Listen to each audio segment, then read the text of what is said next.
And after this match, we'll go to a little bit of Cincinnati and Iowa, or Cincinnati, Arizona State. Cincinnati, Arizona State.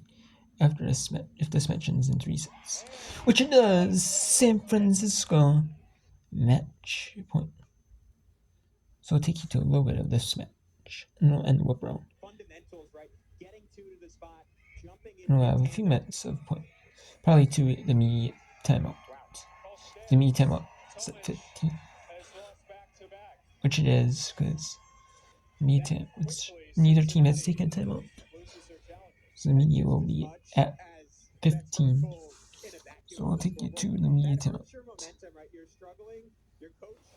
Somewhat rightfully, based on what we saw, at least on the first one, is trying to bail you out, and you don't get those bailouts. It can be really discouraging as a defense. You also tell, based off the usage challenges, that Tomic really believes this is a pivotal place in the match. And it makes sense, right? You're down 2-1, you're fledgling a little bit down. We've rarely seen Cincinnati down by 5, right? We've seen Arizona State pull away at the end of set 2 and set 3, down 5 early. That's something that hasn't happened. That could be a sign of a little fatigue setting up. The Sun Devils in that third set started to pull away, but Cincinnati reeled them back in. Devils have been on a big run there before Glendenning's kill. The Sun Devils trying to regenerate momentum off the block. Cincinnati back to back. Bailey Miller got up, but she was denied. The Bearcats pull within 3. Combination there of Crummell and guess who? Andy Spees. I'll again sing Andy Spees' praises. One of the smaller players on Cincinnati. She has over 60 blocks on the season, 4th on the team. She's incredibly versatile, as is Miss Neal. Colby Neal dunks it over, and Colby Neal now up to 8 kills tonight.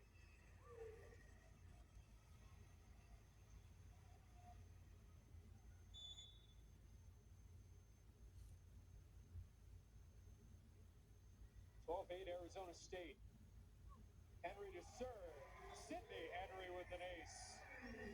Henry continues to find timely points. Had that dump at the end of set 3, and now a much-needed ace for Arizona State that has continued to have their struggles at the service line. Devils 5th of the night.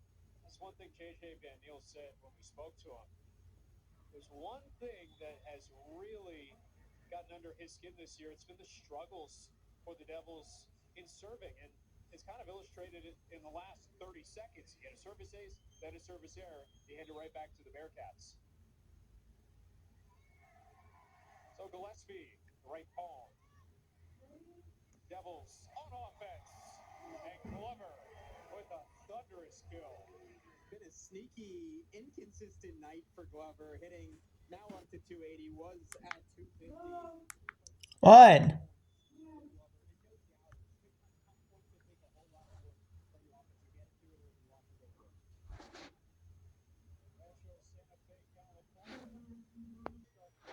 And I will actually I'll just be here till about 5 minutes, 5 minutes of career. So about 6 minutes. And then that'll be it for the whipper. Women's volleyball. Glendenning, she's got 11. Miller flying in. How about that kill? Man, maybe the play of the night. In a night full of highlights for Bailey Miller, soaring in from the back row to put that one down. And again, this is, you asked J.J. Van Niel, your team last year, so much talent. Again, 4 first-team All-Big 12 performers, couple of award winners. What did you lack? He said we didn't have a hammer. His first year, they had Marta Levinska. Last year, they had a bunch of good players. They didn't have that finisher, that alpha. They have it in Glover, and perhaps have a budding co-star for her in Miller. As quickly as Bailey Miller gets the kill for Arizona State, give it right back on another error on a serve. Yeah, 5 of the 13 now for Cincinnati. 8 tonight, 5 in the set. Parrott, not much to work with there. She's still able to make chicken salad. Timely moments from Tatum Parrott. Again, another night where she struggles with her efficiency for stretches, struggles struggles to find her place, when to take over, when to play a role, and yet she's picked her spots, has continued to pick her spots better and better over the course of the season. Inning running toward the bench to keep it alive for a moment, but the Sun Devils have pulled down to a 6-point advantage in this fourth set. Now we sensei time. So since there's time, we'll end the weapon and we'll go for right now, and we'll talk about some of the scores here from games and BYU in 5 beats Utah 3-2. Santa Christian State in University sweeps only. San Francisco sweeps CLU. North Carolina sweeps Idaho State. And Long Beach State sweeps UC Irvine. And then Friday there's some big matches. Teams kind of bubble teams that might be in the bubble in the NCAA tournament, or NIVC, UCLA, Michigan State, Oregon, Washington. And number 14, UCSC, Michigan. Teams that could be in the NCAA tournament. Clemson, Florida State, maybe 2 NIVC bubble teams. Now Clemson could be an NIVC team for sure. Same with Virginia Tech. Cincinnati, Arizona, 2 NIVC bubble teams. Penn State, Nebraska, top ranked matchup. And then we have no Wisconsin, Minnesota, top ranked match. So, yeah, big matches in Saturday. Miami, North Carolina, big match at 1 Eastern, extra. And then we have number 15, Indiana, Purdue at 3 Eastern, number 24, Colorado, number 23, for BYU, number 23, and number 23, 3 Eastern on Eastern Plus. Kansas State, number 29, State, 3 Eastern, Eastern Plus.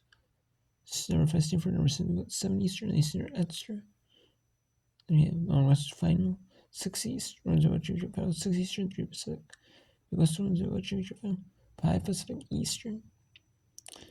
We also have another ranked teams, number 20 TCU at Houston at 2 Eastern, UCLA at Kansas at 2 Eastern, number 6 Kansas at 2 Eastern, Virginia Arizona State at 1 Eastern, number 4 Pittsburgh at Georgia at 1 Eastern, and number 8 SMU at NC State. And also number 1 Ohio State, number 1 Nebraska in the final day of matches.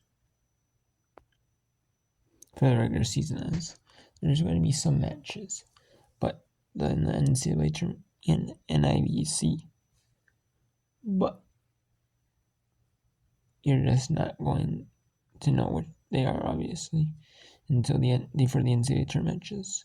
The days and times, you're not going to know them, and until the bracket gets released. The days, and if the schools can set the times, the games, you won't know. You won't know times, but at least know the days. And then the NIVCs matches, you'll know the time, the days of the matches. You just won't know the times, presumably, of them right away either. But you know them after the NCAA tournament. And the bids are, because obviously teams like in the NIVC, bids are being finalized for, especially for the cup. Is already in their seasons, so those ones are accepted. So, I believe in the NIVC, they send a team, pick a team from the conference, and if that conference declines their spot, and then that goes in that large pool, or they just pick a team and just pick the best team 65 through 96, which is the best team that didn't make it in the two best teams that didn't make it in the NCAA tournament. All the teams are remaining, and they compete for a volleyball champ, the NIVC. Basically, like, hey, you didn't make it in the NCAA tournament. You didn't have, you got a little bit of disappointing. Your goal was to make it into the tournament, but you didn't. Because either you lost your conference championship in a one bid league, or your power conference team, you just didn't have the resume, just didn't have the resume by a couple games here, match or two here or there, some close matches. Hey, we'll give you like a at large, but it's mainly like not power conference teams.